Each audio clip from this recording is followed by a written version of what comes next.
мәселе программаның жаңа кезеңі тақырыбында кішігірім өзінің жеке сабақтардан жүрген әдістемелерді көрсетіп өтемін.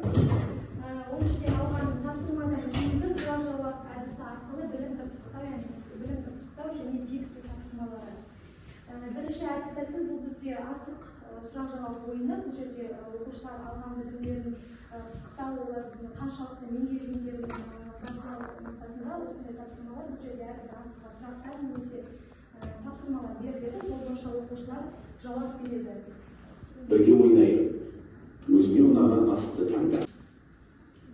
Одан кейін бізде қожа сұрақ-жауап әдісі. Бұл жерде нұсқалар беріледі оқушыларға. Тағы бір сұрақтар және жауаптар.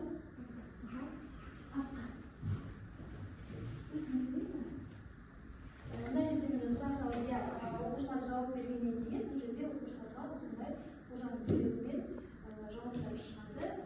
Ары қарай цифрлы есікті таңдау. Бұл жерде де әдіс тәсілді тек қана бекіту үшін ғана емес, сондай-ақ жаңа тақырыпты болжауға да, үй жұмысына да, жалпы сабақтың кез келген барысында қолдана беруге болады. Бұл жерде де енді бұл жерде сұрақ емес, тапсырмалар қоюға болады. Тақырып бойынша я осы бойынша тапсырмалар орындайды оқушылар. Қойылады. Сұрақтар беріледі, сол сұрақтарға оқушылар өздері жауап береді. Бұл жерде дауысымен бірге бар.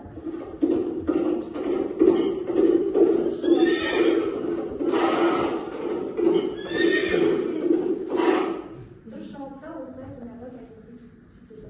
Одан кейін цифрлы сандық әдісі. Бұл жерде де сабақтың кез келген барысында қолдана беруге болады. Сөз немесе тапсырма тақырыпты болжау үшін де қолдана беруге болады. Сабақтың барысында. Одан кейін сонда бізде кері байланыс, оқушылармен барлық тапсырмаларды орындап болғаннан кері байланыс жасаймыз. Оқушылар маған барлығы түсінікті болды, маған қиын болды, мен ештеңе түсінбедім деп мына бос болжамдарды асықтармен келіп тұрады. Және де бұл жерде біз оқушыларға өзіміздің ұлттық құндылықтарымызды бойларына сіңіреміз.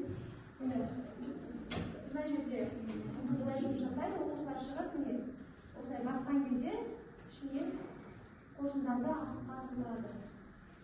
Жалпы бұндай бекіту тапсырмаларының мақсаты бұл жерде оқушылардың алған білімдерін бекітеміз, және де қаншалықты білімді меңгергендерін өзіміз анықтай аламыз. Және де оқушылардың есте сақтау қабілеттерін жақсартады, ойлау, салыстыру, талдау